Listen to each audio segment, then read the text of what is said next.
Somos a TAG. Transportamos o gás natural que abastece cidades e indústrias em todo o Brasil. Nossa malha de transporte de gás é a mais extensa do país, com cerca de 4.500 quilômetros de gasodutos que percorrem 10 estados brasileiros. Transportar energia de forma segura, integrando o mercado de gás natural para o desenvolvimento sustentável da sociedade, é a nossa missão. Conheça a TAG. Olá pessoal, sejam todos e todas bem-vindos de volta ao Estúdio EPBR, direto da Rio Pipeline 2023, feira e conferência realizada pelo IBP aqui no Rio de Janeiro. Nosso bate-papo de agora é com o presidente do IBP, Roberto Ardenghy. Ardenghy, obrigado pela gentileza de estar aqui com a gente, abrir um espaço na agenda para esse bate-papo. O evento tá bacana, né? A feira tá cheia, bastante gente. Como é que vocês estão avaliando aí o início da Rio Pipeline 2023? Felipe, boa tarde. Foi um bom começo. Acho que o que a gente já viu aqui hoje, tanto na sessão de abertura, quanto depois na visitação à área de exposição, o congresso técnico, né? As salas todas muito cheias, mas pessoas muito interessadas. Nós estamos vendo já uma grande dinamicidade nesse segmento, né? Porque o setor de dutos, o setor de transporte dutoviário, ele é como se fosse as veias de um sistema, né? Ele só existe, só se justifica se tiver produto para ser transportado, se tiver projetos sendo desenvolvidos, né?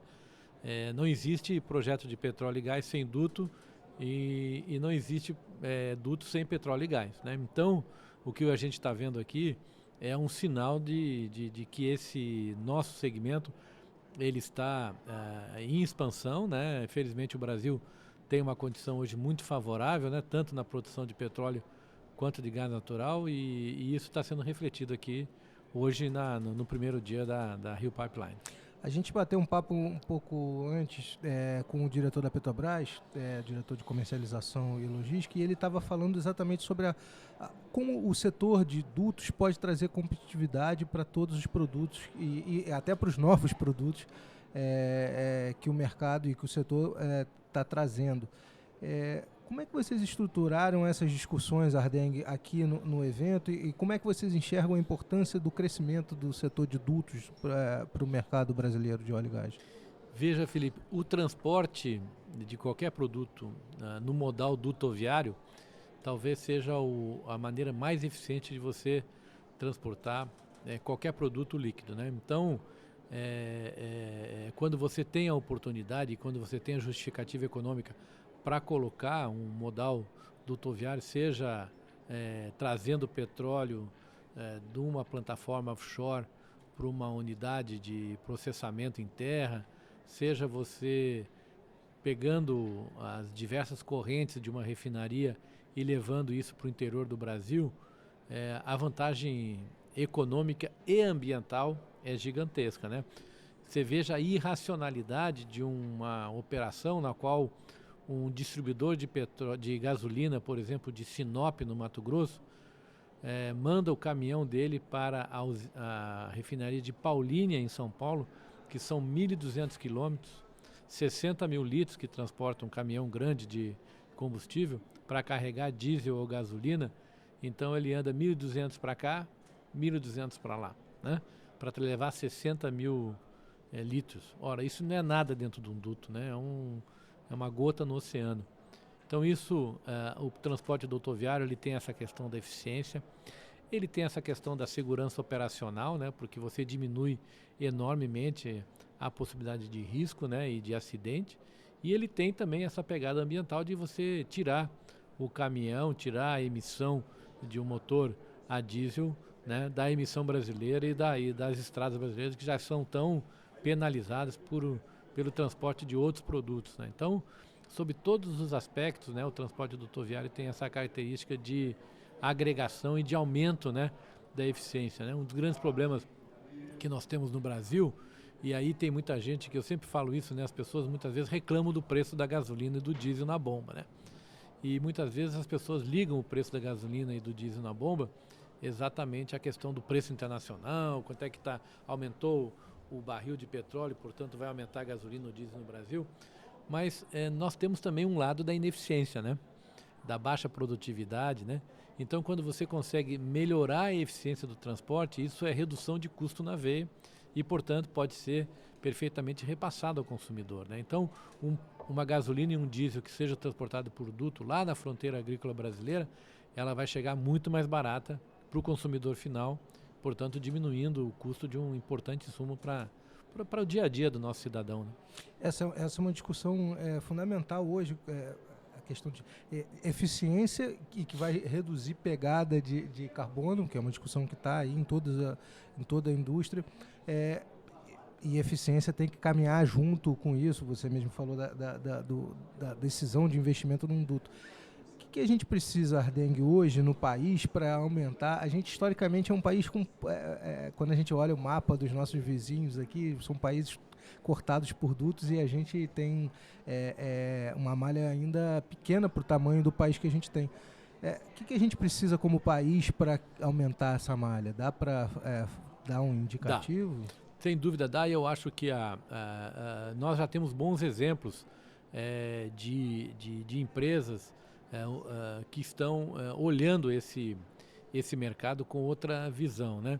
Então, por exemplo, na questão do gás natural, né, você já tem hoje transportadores privados controlando as principais malhas de transporte com projetos e com programas de investimento bem importantes. Segundo exemplo que eu gostaria de mencionar, um duto de álcool, né, que é um caso único, é um caso único e eu acho que é um caso único no mundo, né? O Brasil tem um alcoduto, né, trazendo álcool, né, das regiões produtoras do Mato Grosso e de São Paulo até o centro do consumo brasileiro, que é São Paulo, né? É ali aquela região ali de Paulínia, onde chega o alcoduto e depois distribui, inclusive o Rio de Janeiro. 90% do álcool consumido hoje no Rio de Janeiro vem por esse modal de duto, né? Então, um produto renovável, né, como é o álcool, né, sendo transportado no modal dutoviário para atender a demanda do mercado. Então, nós já temos casos importantes, né, mostrando que esse segmento é um segmento que tem muito a crescer. O Brasil ainda é muito ineficiente, porque a gente tem aquela estrutura ainda antiga, que é a nossa dependência do transporte no modal rodoviário, né? 75% da carga brasileira, e o principal item, né, de carga do Brasil é o combustível, né, a gasolina e o diesel e os demais produtos originados do hidrocarboneto, o GLP, o gás, o querosene de aviação, o óleo combustível e por aí vai, né? Tudo isso é transportado basicamente por caminhões, né, de uma maneira muito ineficiente. Então, eu acho que isso está gerando já um interesse muito grande. Esses dois exemplos que eu mencionei já mostram uma dinamicidade maior nos investimentos nos próximos anos, né? E eu acho que o que a gente está vendo hoje aqui na Rio Pipeline é um reflexo disso, né? Mais empresas, nós temos, tu veja, a última Rio Pipeline que nós tivemos, nós tínhamos 49 expositores, hoje temos 71, né? A última Rio Pipeline que ocorreu teve 1.300 participantes do Congresso. Nós estamos hoje com 2.200 e estamos ainda no primeiro dia, né? Esse número ainda vai aumentar até quinta-feira, dia 10, que é o último dia do Congresso. Então isso aí mostra que há um enorme interesse por parte das empresas, por parte dos operadores nesse segmento, e isso é muito bom. O Brasil precisa melhorar a sua infraestrutura dutoviária, é só assim que a gente vai ganhar o que a gente mais precisa, que é aumento na produtividade da economia brasileira. Um dos grandes problemas do Brasil nas últimas décadas tem sido a estagnação da nossa produtividade, e esse segmento do transporte dutoviário tem uma importância muito grande nesse contexto. Grande parte desse crescimento da Rio Pipeline e também do mercado dutoviário, e você citou a questão das empresas privadas que já estão no transporte, vem do mercado de gás, né? O mercado de gás está muito aquecido no Brasil. Como é que vocês estão vendo hoje no IBP, Ardeng, as discussões que estão postas aí? Eu lembro que a gente conversou no seminário de gás sobre isso também. Sim. Como é que vocês hoje estão acompanhando essas discussões? A gente tem uma discussão de injeção, de reinjeção. Quais são as principais pautas hoje que o IBP está trabalhando no mercado de gás? Nós estamos no momento, né, do amadurecimento do novo marco regulatório, que foi a lei do gás, né? a Europa levou aí 12 a 15 anos para amadurecer o seu mercado de gás. Nós temos a lei do gás aprovada há menos de 3 anos, né? E muito já aconteceu, né? Eu acho que o que você tem hoje é um mercado bem diferente, né? A regulamentação e o marco regulatório que a lei do gás deu e depois a consequente e subsequente regulamentação feita pela ANP apontam no sentido de que haja maior quantidade de agentes econômicos, né?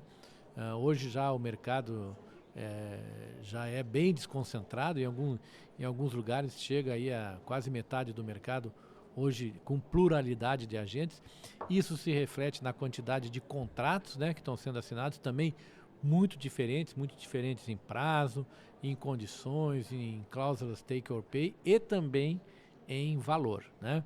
Então o que a gente vê hoje é que está se criando um mercado muito líquido, né?